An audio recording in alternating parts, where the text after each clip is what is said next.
And welcome back to this channel at Tynecastle Talk, the home of all conversations regarding the Jam Tarts. Now, first of all, guys, I was planning to review this match against Stirling Albion on Saturday, the 19th of July, but I got caught up in other activities. So today, a more chilled out Sunday, I'm reviewing the match in the comfort of my own space. And when you're taking notes at a match, a remarkable is always a good idea, but I don't know, maybe I'm old-fashioned. I love a remarkable because you get to do a lot of note-taking, but maybe carrying out a match where it's quite busy and then the goals go into the net, not such a great idea. But let me just start with a review in the match, and this will be about 5 minutes long. First of all, it was a good attendance up at Stirling Albion. I think it was around about 3,500 in attendance. Majority of the Jambos. So obviously the fans are quite keen to see how this team is for the season ahead and what sort of players are going to match up for the teams that we keep predicting every week in the Premier Sports Cup. Today I put a prediction in there. I went for a certain amount of players in the formation of a 3-4-1-2, but however, McInnes went for that 4-4-2. So I got the formation wrong and also a few players wrong, but the majority was right. But what I would say as we go into the game itself, looking at the match against Stirling Albion, I thought the Hearts in the first 45 minutes showed a lot of good energy. They were up for it. And I felt as a core team, we all played pretty well. Against what you'd say is lesser opposition, and no disrespect to Stirling Albion, but that is the bottom line. But it gives a few other players a run out. I think we also had a debut for the Greek winger, Kyziridis, and I felt he was man of the match over the 90 minutes. What a game he had first 45. And before he was taken off in the 60 minutes, I just felt he conducted himself very professionally. He talks very well also. And I also felt if you give him the freedom and ownership just to have a go at opposition players, he is going to be another player to watch for the 2025-26 season. So yeah, I'm quite excited about him. And my question to you, the audience, is can you remember the last time Hearts had a great winger stroke defender that was from Greece? Put your comments in the box below and let me know who you think it is, and we'll reveal that in the next video. So, looking into the match itself, first of all, Karidis on his debut game, number 89, opened up an opportunity in the first sort of 13 minutes when he put in a great ball, and Halkett scored early on in the match again for the Jambos. Now, what's been a good habit that we've seen over the last 3 games in the Premier Sports Cup, Hearts are scoring quickly, and they're also scoring near the end, and they're also keeping clean sheets. So these are all positives. Although lesser opposition, and no disrespect to Stirling Albion, it's still a good mentality to see the club and also the players in the team work together in a way where they're keeping clean sheets, but also scoring goals from different players. So yeah, that was a great goal first 13 minutes, great cross, great header.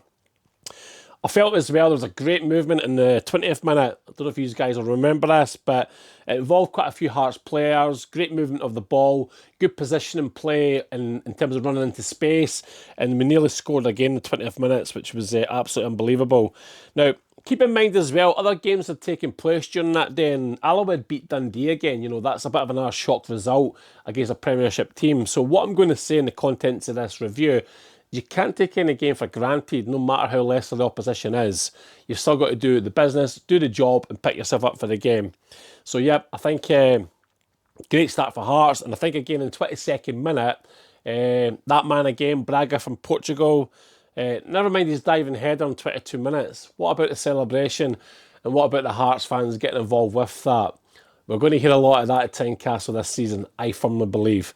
So, for me, the standout players to watch for the season ahead, I feel, is definitely Kyziridis, the Greek player, and also Braga, the Portuguese forward.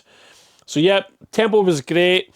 I think up until about 32 minutes, I felt the match was fantastic from a Hearts point of view, but then it probably dipped a wee bit until they scored again in the 38th minute. And if I can kind of remember who scored that goal. Yes, it was the man himself, Karidis. He scored with a tap-in on the 38th minute. And what an easy goal that was. Again, great positional play to be there and to tap it in the end. Also as well, I felt there was great movement again in the 40th minute.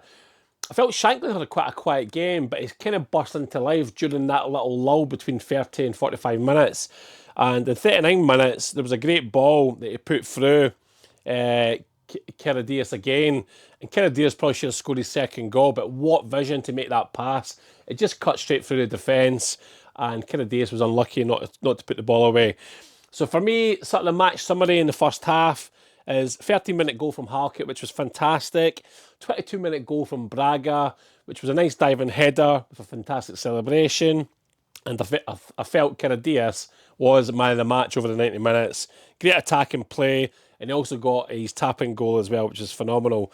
And probably the sort of the last thing I would say from a Stirling Albion point of view, it was good to see they got their first corner by a guy called Ross Cunningham at taking it on the 40th minute. So nice to see that, or it was only about 45 minutes. But it was nice to see that. It was good to see Hearts finishing the half with that urgency and tempo that they had for the first 45 minutes.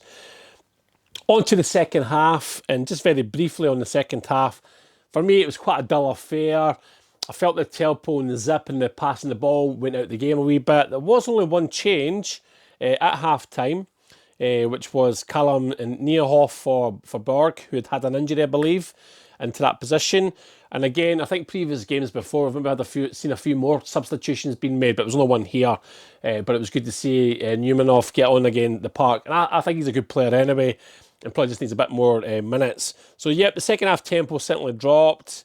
And again, 65 minutes, there was a great interchange between the Hearts players, which was great, where basically Forrest's goal was chopped offside, but I felt the movement and the actual play prior up until that opportunity was great.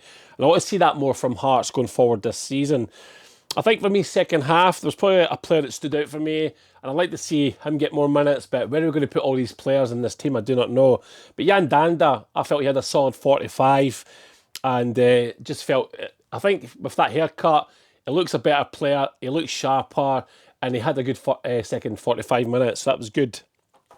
Just to finish off, we had a wee scrappy goal from Findlay again on the 79th minute, which was great, and that made it Hearts 4-0 in the actual Premier Sports Cup team. So yeah, I think all in all, it was a good team performance. Second half did die out a bit. I felt the back four was strong and solid. I think Findlay is looking like a good acquisition. Halkett, always solid when he's in the game. I think there were some bookings in the game which I feel was soft as well. I do agree with some of the pundits that I mentioned that. But overall, great result for Hearts. They keep that winning momentum going. And yeah, just what's your thoughts? Who did you think man of the match was? For me, it was definitely number 89, Karidis. And what a great debut he had, and also scored a goal. My prediction as well, 7-1 to the Hearts. That was probably way off. But I've seen in the comments box, there was somebody that said 5-0. Unlucky they nearly got there. And I think Hearts probably should have scored another couple of goals in my opinion. So yeah, be good to hear what your thoughts were on the man of the match. Thanks for your comments and engaging with the channel. I really appreciate that. And yeah, let's look forward to the next game. Next game is went out my head, but I think it's Dumbarton. But if I'm wrong, please correct me, which is on Wednesday in the Premier Sports Cup again. And yeah, if you haven't already, guys, please like the channel, subscribe to the channel, and keep supporting the channel as we go forward. I just want to say, Gorgie rules. Away up in Gorgie at Tynecastle Park is where you get the Tynecastle talk. Take care, have a blessed Sunday, and I'll see you in the next video.